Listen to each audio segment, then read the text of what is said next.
There is a kind of distance that does not begin with leaving. It begins while people are still present. They may still live in the same home. They may still talk every day. They may still share meals, messages, responsibilities, and routines. But something has changed. The warmth is quieter. The conversations are shorter. The eye contact is less natural. The laughter feels more careful. And slowly, one or both people begin to feel that the relationship is still there on the outside, but something has gone missing on the inside.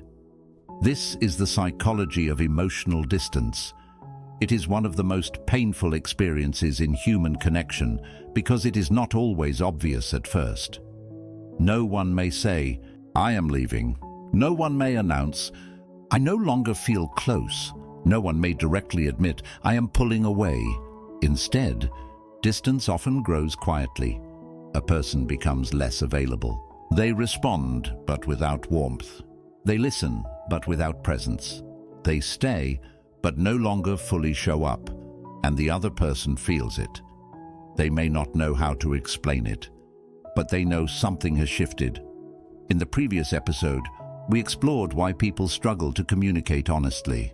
We looked at fear, defensiveness, silence, and the courage it takes to speak truth with care. But what happens when honest communication does not happen? What happens when hurt is not expressed, needs are not named, disappointment is not addressed, and conflict is avoided? Often, emotional distance begins to form, because what is not communicated does not disappear, it becomes space. One of the first reasons people become emotionally distant is self-protection. When someone feels hurt, rejected, criticized, or misunderstood, they may not know how to move toward the other person. So they move away.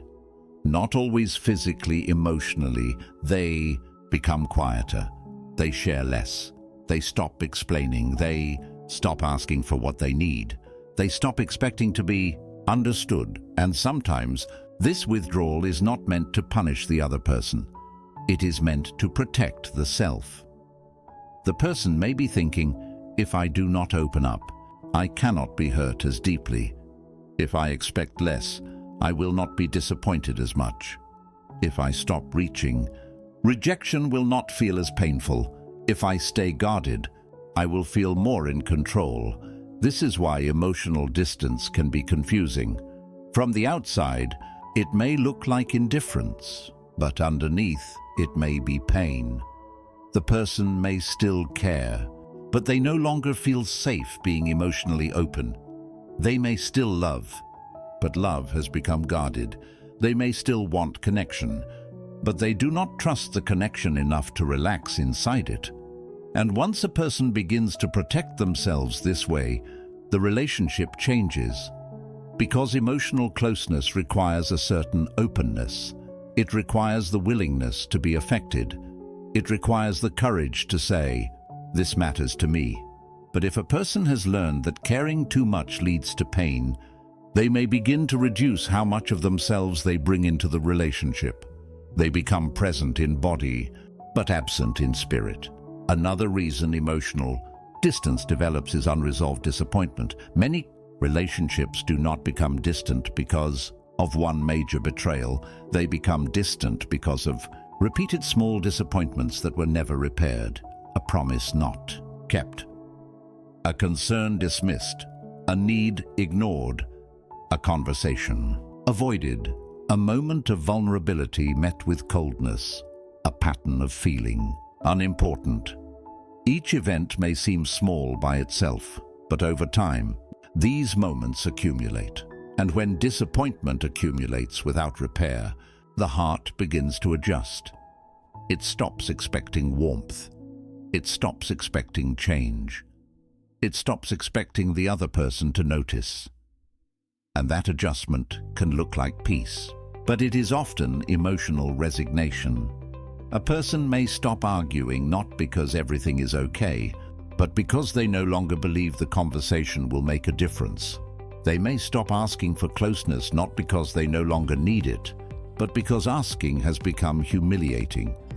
They may stop expressing hurt, not because the hurt is gone, but because they have learned to carry it alone. This is one of the quietest forms of relationship decline. When someone stops complaining because they have stopped hoping, that silence can be mistaken for stability, but inside, distance is growing. This is why repair matters so much. Healthy relationships are not built on never hurting each other.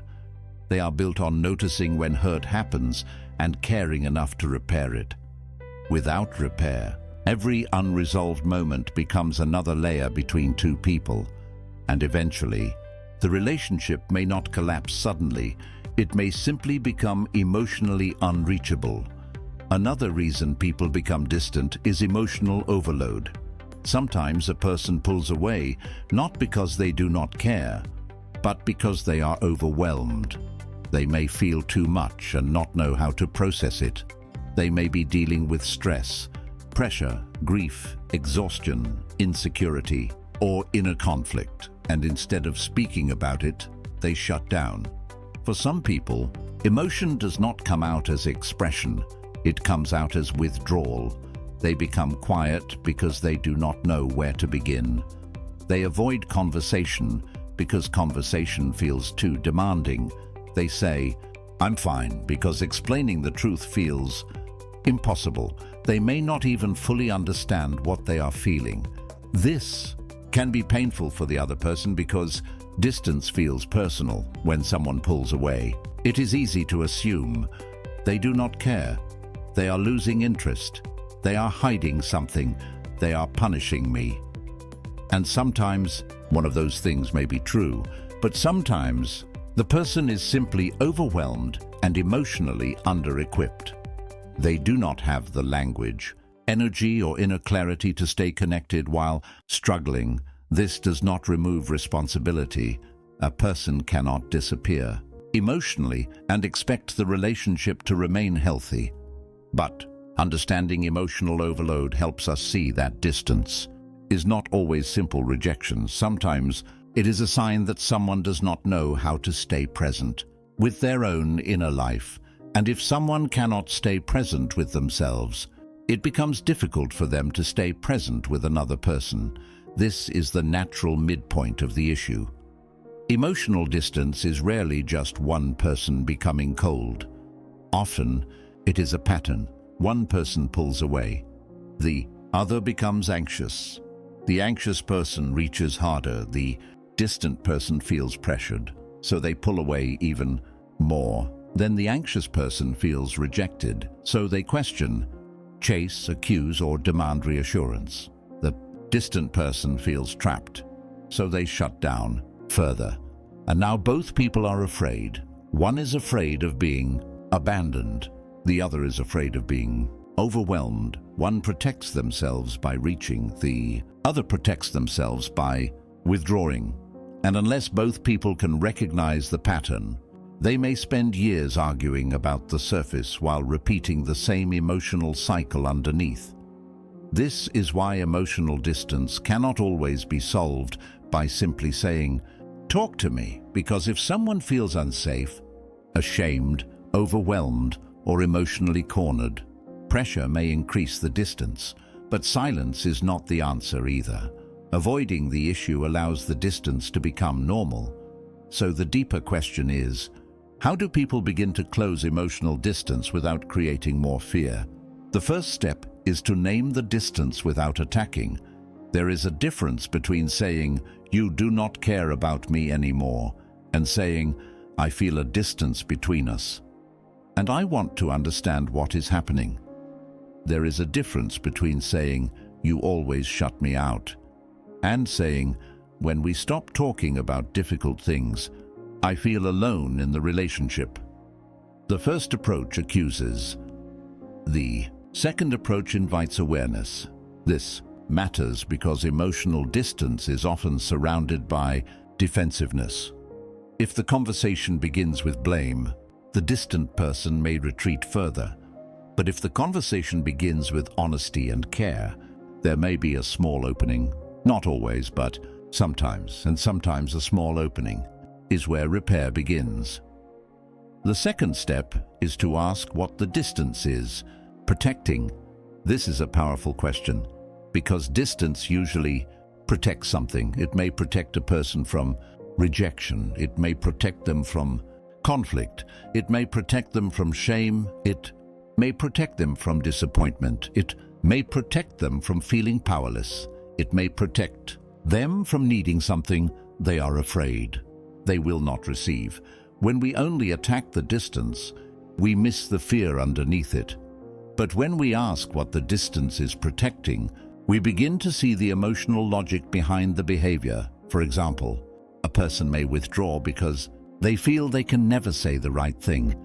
Another may become distant because they feel criticized every time they open up. Another may pull away because they are carrying resentment they have not admitted. Another may disconnect because they no longer believe their needs matter. This does not mean distance is harmless. It can be deeply painful, but understanding the protection behind it gives the relationship a better chance of healing, because the goal is not only to force someone to come closer. The goal is to understand why closeness stopped feeling safe. The third step is honest repair, not dramatic promises, not temporary affection, not pretending nothing happened. Real repair. Repair sounds like, I realize I have been distant, and I need to be honest about why. I did not know how to talk about what I was feeling, but I see how my silence affected you. I have been hurt, and instead of saying it clearly, I pulled away. I want us to talk, but I need us to do it without attacking each other. I miss how close we used to feel, and I do not want to ignore this anymore. These conversations are not easy, but emotional closeness cannot be rebuilt through avoidance. It requires truth. It requires humility. It requires patience, and it requires both people to care about the space between them, because one person alone cannot repair emotional distance if the other refuses to participate. This is an important truth. Some distance can be healed, and some distance cannot. There are relationships where both people still care, but they have lost the habit of reaching for each other. There are relationships where pain has created walls, but the willingness to repair is still present. There are relationships where emotional distance is not the end, but a warning sign. And if both people are willing to listen, take responsibility, and rebuild trust, closeness can slowly return. But there are also relationships where distance has become a message. A person may be emotionally gone, even if they are still physically present. They may not want repair. They may not be willing to take responsibility. They may enjoy the benefits of the relationship while refusing emotional participation. In those cases, the distance may not be something to chase forever. It may be something to recognize clearly, because love should not require one person to spend their life begging for basic emotional presence. This is where wisdom matters. We should not abandon every relationship at the first sign of distance, but we should also not romanticize a relationship where distance has become permanent neglect. Healthy love requires presence, not constant availability, not perfect communication, and not endless emotional intensity, but enough presence to make the other person feel that the connection is still alive. Enough care to notice when something is wrong. Enough humility to say, I have been absent. Enough courage to ask, how did we get here? And enough commitment to begin again if both people still want to. Emotional distance is painful because it often feels like losing someone slowly. Not all at once, not with a final goodbye, but through small withdrawals. Less warmth, less honesty, less tenderness, less curiosity, less effort, and less repair. And eventually, the relationship becomes a place where people coexist instead of connect. But distance does not have to be the final chapter. Sometimes it is a signal that something needs attention, a signal that hurt needs to be named, a signal that repair has been delayed too long. A signal that two people have stopped meeting each other emotionally, and when that signal is taken seriously, it can become a turning point. Not by forcing closeness, but by rebuilding safety. Not by demanding vulnerability, but by creating conditions where vulnerability can return. Not by pretending everything is fine, but by telling the truth gently enough that the relationship has room to breathe. So as we close this episode, remember this. Emotional distance is not always the absence of love. Sometimes it is the presence of fear. Sometimes it is the result of unresolved hurt. Sometimes it is exhaustion. Sometimes it is protection. And sometimes it is a sign that a relationship has gone too long without honest repair. The question is not only, why are they distant? The deeper question is, what happened to the safety, trust, and openness that once made closeness possible? Because when we understand what created the distance, we can begin to see whether the relationship needs healing, boundaries, deeper honesty, or release. In the next episode, we will explore why trust is so hard to build and so easy to break, and why trust is not only about loyalty, but about emotional safety, consistency, honesty, and repair. If this video gave you something to reflect on, take a moment to like, subscribe, and share your thoughts in the comments. And before you leave, ask yourself this: when I feel emotional distance in a relationship, do I reach with honesty, withdraw in fear, or pretend nothing has changed?